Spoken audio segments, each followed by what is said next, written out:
We always have action. Parashat Vayelech. Parashat Vayelech. First of all, I want to wish Shana Tova to all those who support the Yeshiva. Ba'asher Hem. There's some amazing people that every month, I would not know that a month passed if it wasn't for their automatic deposit that they give for the Yeshiva, helping the Yeshiva. And also a special shout out to Vicky, who just came from New York. He's a friend of the Yeshiva, so came to New York. So hello, Vicky. Ba'asheri. Oh, Sam is late. Sam like Mashiach. So the 8:10. It's 8:30. All right. So it's an illusion. This whole world is an illusion. They had a song about this, but I'm not going to sing it. It's just an illusion. Before a tzaddik leaves this world, departs this world, if you don't want, please be quiet there. Not only you late, you also talk. The whole entire light of wisdom is being revealed to him. The whole entire light. So therefore, how is it possible that Moshe Rabbeinu says that something is blocked or is not accessible to him before he departs this world? If we're going to look in this carefully, you might receive some secrets of Kabbalah in understanding that matter. So we should know that in this Shabbat, which is Shabbat, depends if we call it Shabbat Tshuva or Shabbat Shuva, but we repent this Shabbat. So that Shabbat, there are in a way two opposing lines that go in through the whole entire Shabbat. There is Tshuva and there is Simcha. There is repentance and there is joy. And in a way, they don't really seem to go together, besides, of course, when we sing in Yom Kippur, right? But you don't go to somebody, right? And, let's say you did something to him, okay. I'm sorry, I insult you, please forgive me, right? Like, I mean, this is forgiveness. Either tshuva, we in our world, we always say tshuva, and then we say simcha. Is two different things. And this is a part of Shabbat, of Aseret Yemei Teshuvah. This Shabbat is a part of the Aseret Yemei Teshuvah. Rambam says in Halachot Teshuvah, Perek Bet, Halacha Vav, שבעשרה ימים אלה התשובה והצעקה יפה ביותר ומתקבלת היא מיד. During those 10 days, this tshuva, or the repentance that a person does, and calling for Hashem, is very pleasant to Hashem, and it gets accepted immediately. Even more so on Shabbat. On Shabbat reflects the perfection of the melacha of HaKadosh Baruch Hu for the days beforehand, and the Shabbat blesses the days ahead of it by his kedusha. So especially, of course, if we have something of the process of tshuva that comes to its perfection, a person reaches this tshuva, is a tremendous aliyah, spiritual elevation, not only on every Shabbat, not only on the process of tshuva, but especially on Shabbat tshuva. And then, of course, we have, on the other hand, we have Shabbat is a day of joy and ta'anug and simcha and so on and so forth, shene'emar, because it says in the pasuk, simchatchem elu ha-shabbatot. If you look at Sifri, Parashat Be'alotcha over there, that's what it talks, simchatcha elu ha-shabbat. What you rejoice upon, that is on Shabbat. Therefore, you see how stupid we look when we actually complain about Shabbat. Oh, Shabbat is so long. I hate it when Shabbat is so long. Right? It's like, you don't understand what good is. So it says, when it says ta'anug, right, it says a pleasure, because it tells us in Sefer Yeshaya, Perek, Nunchet, Pasuk Yud Gimel, Vekarata leShabbat, Oneg. Like Shmulik says, Oneg.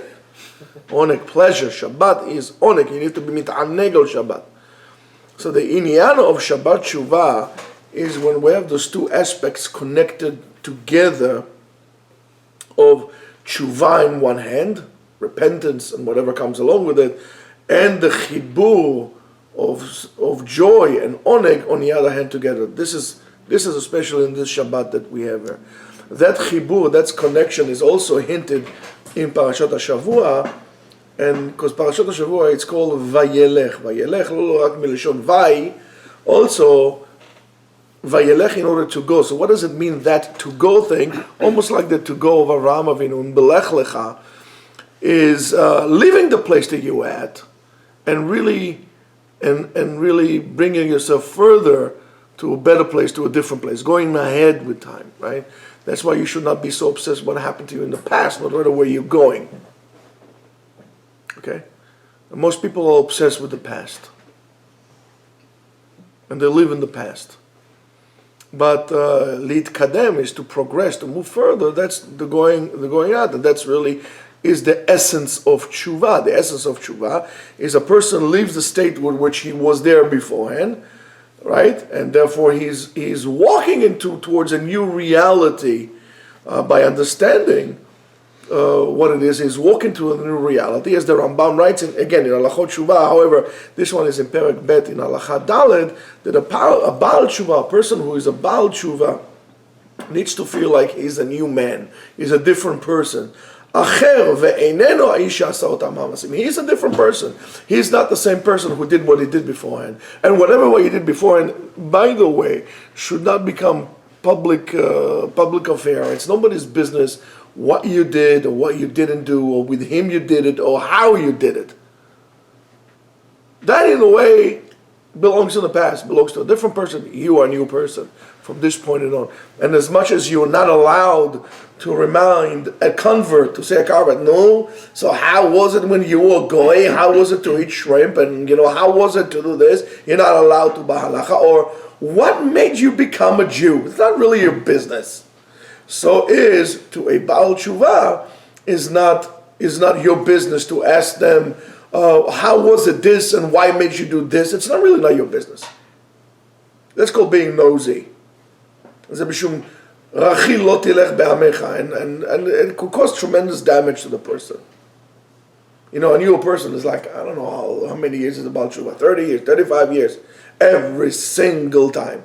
No, so maybe you tell me now what you became about Tshuva for.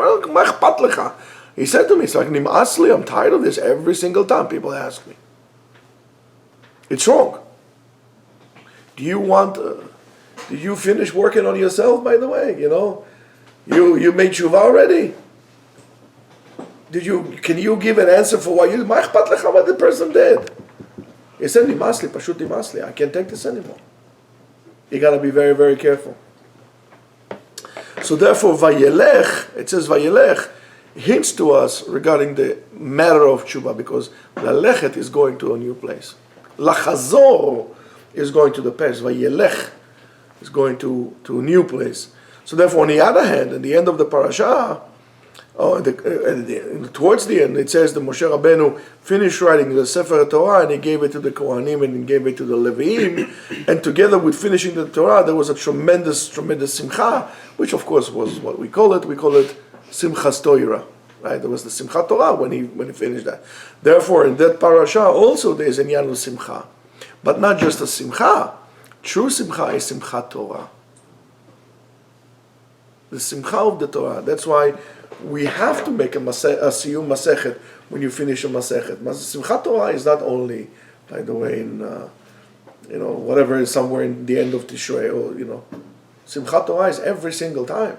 You have to be Sasali alimratecha kemotzei shalal rav. And I think that maybe there's a remiss to that we don't finish the Torah on Rosh Hashanah. We will be good to finish it on Rosh Hashanah, do Simchat Torah on Rosh Hashanah. Leave the din and all this to the side to show you that Simchat Torah, the joy of Torah, continues on and on. Year comes and year goes and you're still learning the same Torah. So it's on a different day. So, but the Simcha comes to Simchat Torah. In Parashat Vayelech, really hold with yourself all the limudim, everything that we can learn, and all the wisdom that Moshe Rabbeinu gave us before he left the world. And Moshe said something very, very strange to Bnei Yisrael. In the beginning of the parasha, he says, Ben me'ah ve'esrim shana anochi hayom. I'm 120 years old. Lo uchal od latzet ve'lavo. I cannot come and go anymore. How do they say in Yiddish? Say, what? What do you mean? Well, this flies here. When you were like 19 and 364 days, You could come and go, and now you can't. You're 120, Mazal Tov, now you can't. So Rashi tells us that Moshe Rabbeinu, what Moshe Rabbeinu says, I can't do is I can't come to Chokhmah anymore. That's why I cannot give it to you. And there's something here very, very important. Before a tzaddik leaves this world, as we said before, everything has been revealed to him.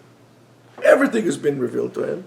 Therefore, how could it be that Moshe Rabbeinu, who was a tremendous tzaddik, all of a sudden something is blocked from him that he cannot come and go anymore?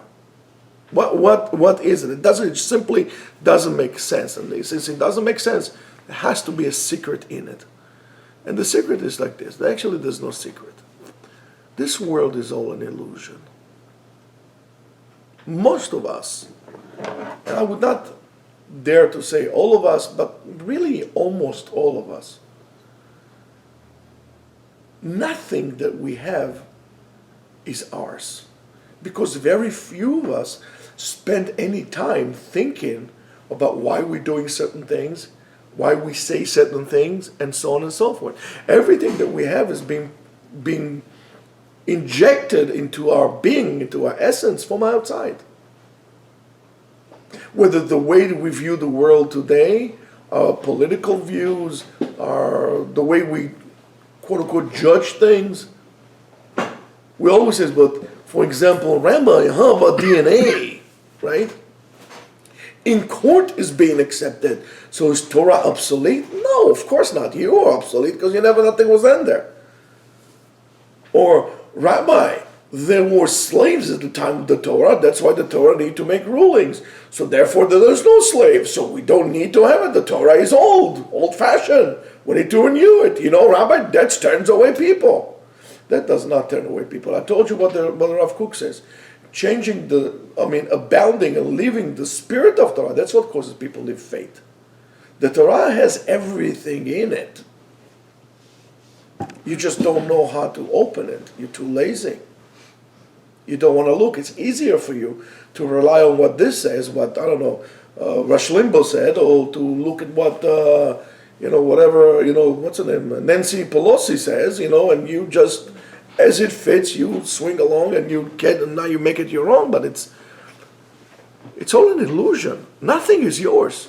Very, very few things that we do is genuinely ours. The way we dress, the image that we all adopted to ourselves. Images. Idol worshipping. We have to wear a hat, and we have to wear this, and this one wears tight jeans, and this one wears this. Nothing because I want to, just because somebody put it in your head. Did you ever bother, by the way, to really look at those things? Why am I doing what I'm doing? The Word tells you, don't worry about it. I will tell you everything. The Torah tells you the same thing. Don't worry, everything is here. You just choose to go to the world because you don't want to go to the emet. You attach yourself to the illusion, to the ashlaya, to the illusion. Most of us, it's an illusion. Even some of us who are religious people, it's an illusion. And off the camera, I will tell you a lot of things. It's crazy. It's all an illusion. And again, nothing that we see or we think or we experience is really not real. We think, for example, that if you read the Zohar, or you read Rashi, or you read the Ari, or you read the Brisker Rav, or you read this or the other one, you really understand what you're really reading, but it's not. I told you this, I don't consider myself to be such a sharp pencil, but every Masechta, every time I learn something, and then I'll learn it again, and then I'll learn it again, and then I'll learn it again, and every time it's like, what? I never learned this. I learned it, but on a different level. But I understand it. Now I didn't understand. Before I didn't understand. And now I understand. The next time I'm going to learn, I'm going to learn that now I didn't understand. So the bottom line is I never understood anything. I think I understand. I would like to believe that I can. And people use this words, the Ari says and the Ari does. You don't even know, not even a quarter, 1 promille of what the Ari says or the Ari does. You have Chush ben Shlulitcha kamocha, you little gnat. How can you say that? You see those little gnats that fly in here? It's like we are. And we argue and we schwitz and we, get a whole ego trip, I don't mevin klum. You don't understand anything. Nothing. We play our role in a movie. So, what did Moshe Rabbeinu taught Bnei Israel in Midbar for 40 years? What did he teach them, right? He didn't teach them something, that was pointless or anything like this. Moshe Rabbeinu was not this kind of man. Moshe Rabbeinu, we know that whatever HaKadosh Baruch Hu said to the people. However, Moshe Rabbeinu was able to tell them, to Bnei Israel, something in which they would be a version in which they will be able to understand. Lema davar domeh. It's like, this guy, what's his name? Carl Sagan, something like this. He did a in order to, the guy was amazing. In order to be able to deliver such a show, right? He had to learn a lot in college. He had to know physics and astrophysics and geometry and everything, philosophy and everything. So he gave it to the people, the cosmos. He gave it to them in a version in which they could understand. He abbreviated for them. He gave it to them, in an effortless thing. That's why YouTube is so great, guys. That's why people love YouTube. Again, not because they can watch Family Guy on The Simpsons for 5 bazillion times and stay retards as they were before, and even more so, because they're the big buffoons. But it gives you like a college course. You can watch a documentary or something. It's like a college course, abbreviated version of a college course that will take you, 3 years in college. You watch 45 minutes in YouTube. Of course, but your knowledge is about 45 minutes worth of knowledge. It's not much. You can't develop depth. It's not I know Kung Fu. It's not one of those things. They didn't download this thing into your head. They give you a superficial thing. So Moshe Rabbeinu was able to give him something like that. That's why our experience, even the words of Moshe, our experience is an inferior experience. Don't fool yourself. You cannot be mechavet to what the Ari is saying or to what the Rambam is. And the Rambam, sometimes I wonder.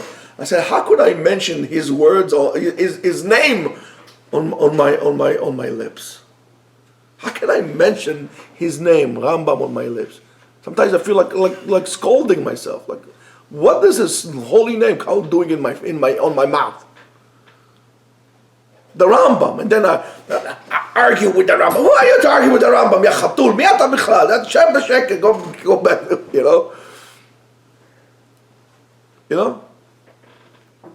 So according what? My motto is, and then I really love those things. I go crazy. How do they say? I used to have a bookkeeper. She said, I go berserks. I go berserks when people say, well, if the Rambam would have known this, he would have said that. I'm telling you. How do you know that? You need some kind of arrogance to be able to say such a thing. I just want to see the Rambam alive, say hello. I think if I'll see the Rambam now, I'll say hello, I'll get a heart attack from excitement. So I'm going to tell him, you didn't know that. If you would have known, I know it's crazy, It's crazy. Because it's an illusion. In the movies, they can do these things. But it's movies, and we live in a movie.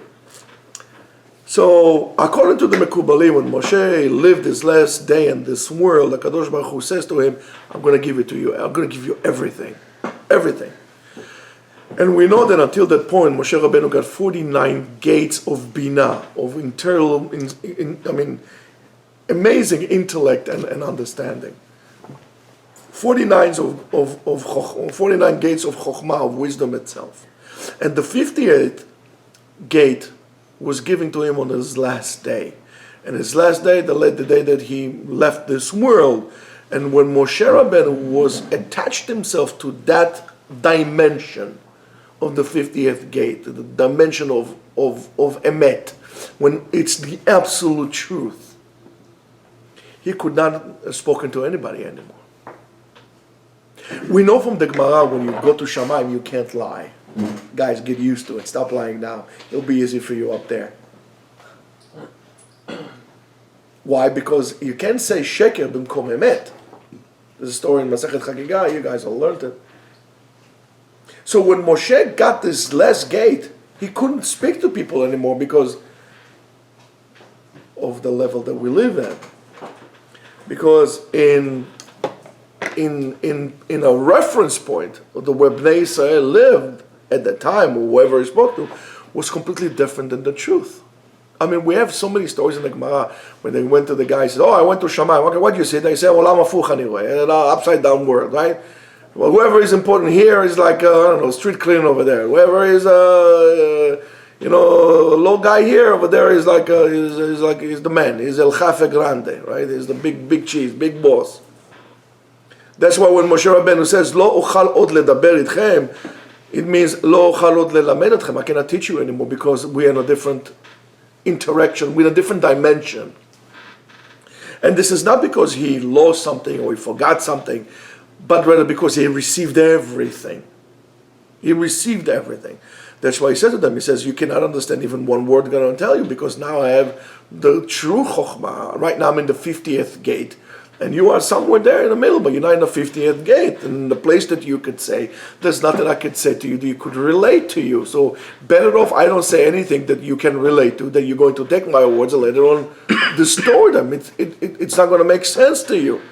So why is that? Because you live in a dimension of lack of truth, not absolute lack of truth. And that is when there's lack of truth, it's an illusion. A lie is an illusion. And we cannot relate to it. It just doesn't apply. So for 40 years in the desert, Moshe could have spoken to them from a lower level, even though he was at 49, but it still not have the complete, the ultimate, the whole truth. He could speak to all of us, speak to all of us until today even. But in his last day, right, all the curtains were lifted, and Moshe got the real vision, the real vision. He got the truth, the ultimate truth.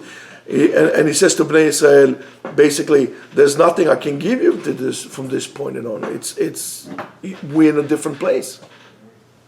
That's, by the way, one of the reasons why we cannot connect to the dead. Because they're in a different dimension. And when we call that world, Olam HaEmet, the world of truth, and we are not in Olam HaEmet, that's why we can't connect to them. That's why if you go to all kind of like psychics and so on and so forth, I tell you it's hoax or it comes from the other side, because nobody is at that level to connect with people from the truth because they themselves are not. You're not going to go to a psychic. I've never been into one, but you're not going to go to a psychic. It's going to be like nice leather sofa, mahogany furniture, some beige color. It's going to be like curtains and all kind of like spiritual stuff, incense lighting, ice machine making smell, all these things, It's a shaker, it's also an illusion. Even if they say something, Salomi Emet, and something doesn't come with it, you should learn yourself to stay away from it. And every single day we live in that illusion, in that dimension of illusion, we take one and we buy the other one, we take one and we leave one, and so on and so forth. And our chokhmah and our understanding that we think that we have is really in that reference also not so truthful. There's a certain, the wisdom that we get is not wisdom. It's a false, it's a lie. That's the only thing that we have to connect to the truth is the Torah. That's why I cannot measure, compare anything else besides the Torah. I can't. I don't care DNA. I don't care your mother. I can't do that. And that's what the Rambam says. The only way to do so is I'm doing the emet because it's the emet. Not for any other reason. you should determine and judge things is based on what does the Torah say about that. Lidabek b'kadosh baruch hu means to lidabek b'emet. I am not going to be able to reach it in this world because I won't be able to function. But I could strive to go further, to refine myself, to try to reach more truthfulness in my actions, to basically stop BSing myself. Even when I put filling on, or when I bench, or when I do this, or I walk in the street, and you can tell by the way I use my walk, I'm a Torah man, no time to talk, you know. You want to stay alive? Stick to the truth. Stick to the truth. Stay in the lot. Right? And one of the places that people are being drawn to. People are not being drawn to Bate Midrash, to Yeshivot. Where do they want to go? They're going to go to Vegas. Illusions. Disney World. The business is illusions. That's what people attach themselves to. Or they go to any kind of a form of entertainment that would increase their illusion. Right? You're going to go. Why people like to go to restaurants? Because the foods, give me a break. Most people don't know anything, whether it's good food or that food. It's an illusion. I'm a big boss. I'm the waiter. Oh, oui, senor. What can I do for you today? What would you like to eat? And it gives you the wine. It pours you the wine, and you go like this. You say, "Ooh, very good. I want to see the guy." You're going to give the guy. I said, "Nah, I don't like that. Just go to somebody else." Or you're going to take the bottle. Oh, that's good. Well, just take the whole thing. Pour like this. Be like Blake Shelton, But who would do that? Because you're playing a game. When you go to a restaurant, you're playing a game. It's an illusion. You're a big shot. There's no big shots in this world. There's only God. This big other thing also starts with an S, but it's not a big shot.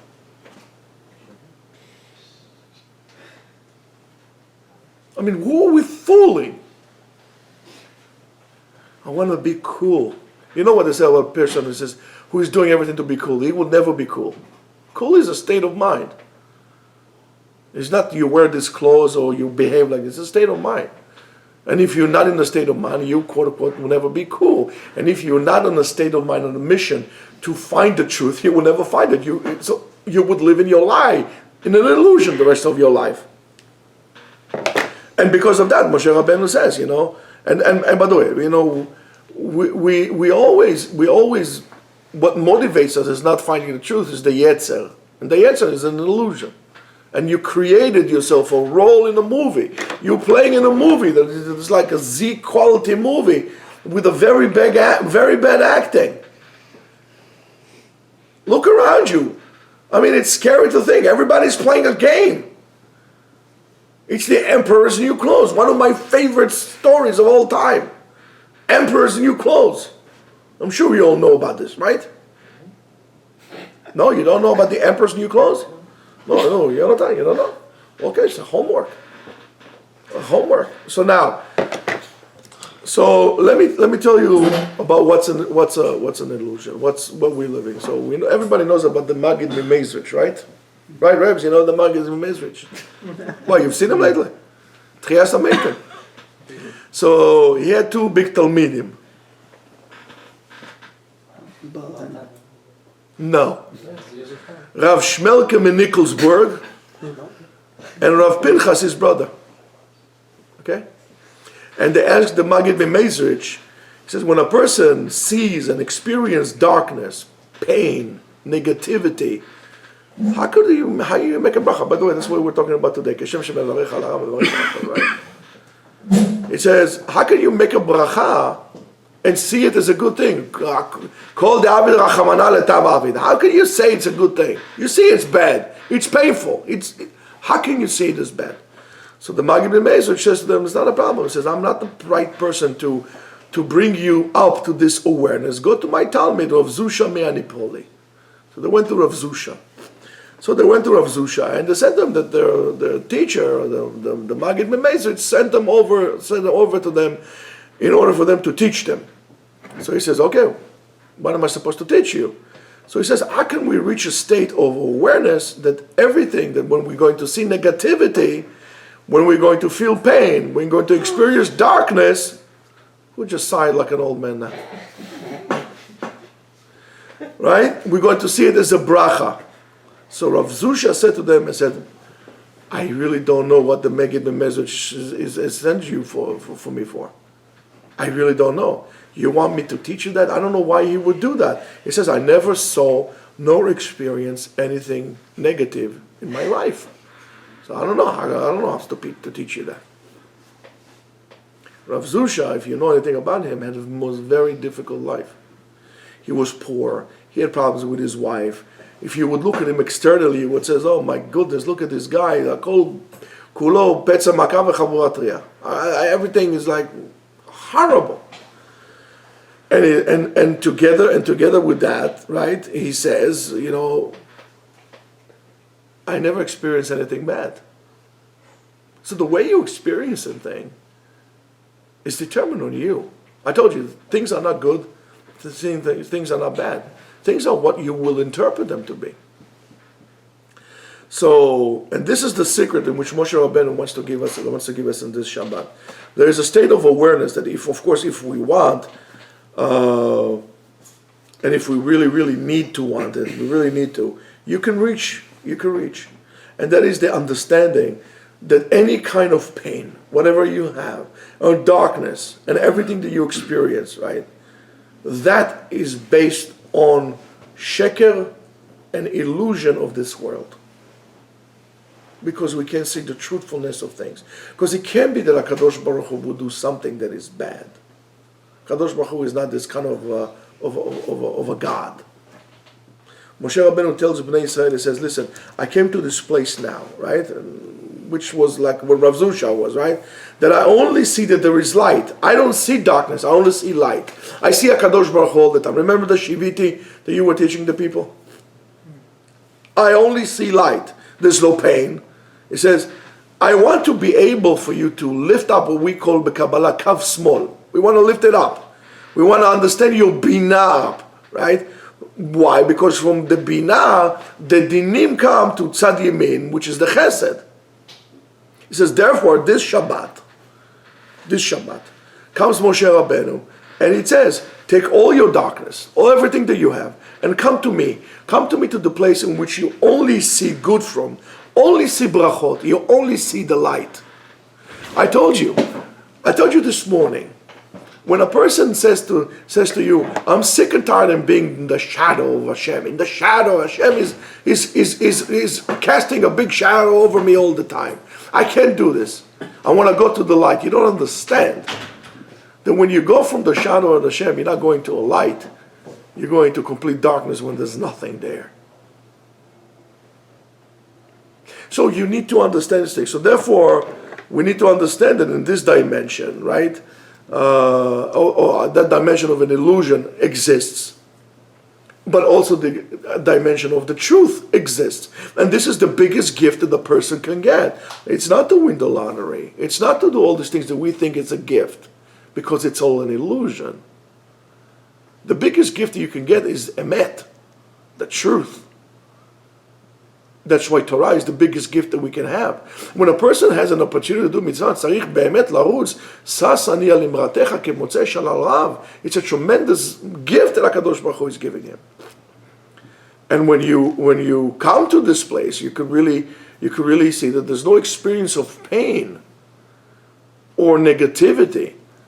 And that's why we have to understand that in this Shabbat, that's what Moshe Rabbeinu gave us. That's the gift of Vayelech. The opportunity to change, to be able to see it. That's the concept of tshuva.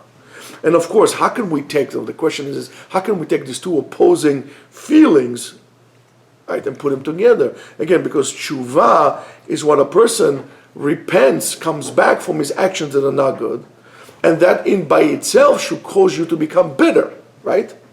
Remember, I hate myself for doing what I did. How could you be in tremendous simcha that you make in tshuva? So that's why it says that the tshuva, and especially the tshuva that is done on Shabbat tshuva, you should know where this is coming from. Right? Especially of Shabbat tshuva, has to be from simcha, First, because the tshuva is a part of the mitzvah of the Torah, first of all. And any mitzvah that you do from the Torah, you have to do them besimcha. You can't do mitzvah bechi or mitoch burden. It has to become from simcha. Why? Because it says in Tehillim Kuf, Pasuk Bet, what does it say there? Do it Hashem besimcha. Very good. Is it tzaddik? More than that, when a person is making tshuva, he has to be super happy. Why? Because by the tshuva, the mitzvah of tshuva, it is the master key that by doing this mitzvah, you could be metaken all the other mitzvot that you didn't do and you are going to do. Tshuva me'ahava, kol averot shelo, kol zedonot, right? Everything that any averah did becomes a mitzvah, right? And why? Because of the tshuva. The tshuva me'ahava does it. So you have to be sameach for that. And we can come out from this, taking this opportunity that we have in this Shabbat, to come from the choshech, to come from the darkness, to come from the negativity, and never to experience any more chaos in our lives, and develop anxiety of the chaos in our life, and never to be in the world of illusion, right? If we just understand that. But is it something that most of us wants to do? Most likely, no. As sad as it is, most likely no. But as much light as you're going to come to shine your life will be determined on the awareness that you will have towards that. However, we still live in this world, and this illusion is still based on this world. So it comes this Shabbat, and we could ask from HaKadosh Baruch Hu to give us the awareness of those people, of the tzaddikim. They only see good. They only see the kav yamin. They never see darkness. They never see negativity. And when we're going to have this awareness, all the darkness becomes light. All the din becomes chesed. And when I told you, when you look at people, try to find something positive in a person. You see something. Did you find anything? Did you think of something positive today? And I'm not talking like a new age kind of a thing. Did you look at somebody that, as a matter of fact, you don't like? Are you able to be melamed zchut on him? That's the difference of Rabbi Akiva. That's Rabbi Akiva. Rabbi Akiva says, right? We already said, if I was in Sanhedrin, nobody would ever be put to death in Sanhedrin. Why? Because he was able to be melamed zchut on everyone. That's why Lefi Kabbalah, they say it's a nitzotz of the highest place, of the highest realm. His stem of the neshama comes from the highest place. He could be melamed zchut on any Jew. Can we do that? Can we do that? We say, oh yes, but that but is a stumbling block for us. And you should know that there's no bigger simcha. There's no bigger simcha from a Jew that makes teshuvah to his Father in heaven. There's no bigger simcha than that. In Sefer and Tanya, Perek Lamed Aleph, it says Muva Mashal. There's a parallel to that of a prince that was enslaved and put in prison for many years, and he became free to his father's house. Right? And you should read over there what it says about the tremendous simcha. And that's the concept of the Jew making the tshuva. He's in prison. We are all imprisoned in the jail that we built for ourselves. That's why we can't break away from that. That's why you need to stop. You need to think. Why am I doing what I'm doing? Why? It's the worst prison because we are imprisoning ourselves within ourselves. And that's why when a Jew makes a tshuva to HaKadosh Baruch Hu and connects himself to HaKadosh Baruch Hu, there's an eternal simcha to HaKadosh Baruch Hu. HaKadosh Baruch Hu says, everything becomes now mitzvah, even the averah that you did, hakol niyasa mitzvah. And that's the essence of Shabbat tshuva. The tshuva on this Shabbat is on the highest level of the rest of Aseret Yemei Tshuva. It's a superior tshuva. It's tshuva that comes from tremendous simcha, from joy. And in this Shabbat, a Jew is able to elevate himself and reach tremendous dvekut into HaKadosh Baruch Hu. And then not only the Kadosh Baruch Hu is happy, also you are happy because of this dvekut, because you feel a tremendous koach, like you got a rocket booster up inside of you. Neshama is exploding in this like fantastic fireworks of attachment and joy to HaKadosh Baruch Hu, because it comes from simcha. You broke away from jail. You broke away all the klipot. You broke away all the barriers between ourselves and HaKadosh Baruch Hu. And from that simcha, we come to the biggest simcha. And the biggest simcha is also determined on tshuva. As it says in Sefer Yirmiyah, Perek Lamed Aleph, Pasuk Zayin, Kahal Gadol Yashuvu Hena. In the Geula Ametit, in the true Geula, in the true complete Geula that will come mikoach hatshuva. Mikoach hatshuva. So we all need to be chozer b'tshuva, to be rotzeh lehidabek b'kadosh Baruch Hu, and for no other reason. Not so we could do this and we will have that. That's not tshuva. Mishum ahava, because of love to HaKadosh Baruch Hu. And that's why we need to hold each other and to support each other around the Torah. And that's why it's so sacred that we cannot use the Torah, chas v'shalom, to separate people. And we need to give tochecha to those and to ourselves who, chas v'shalom, use the Torah as a vehicle to put people apart, not to bring people close together. Because the Torah is emet. And HaKadosh Baruch Hu is emet. His chotam, his seal is emet. And his Torato emet. Ki devarcha Hashem le'olam nitzav b'shamayim. It's always there. We just have to look up to Hashem and come back. So Rabotai, let's take this koach that we got, especially this Shabbat, and try to truthfully awaken inside the neshama, the achot ketana, the neshama, to wake her up, to be able to come back to HaKadosh Baruch Hu. Amen. Amen.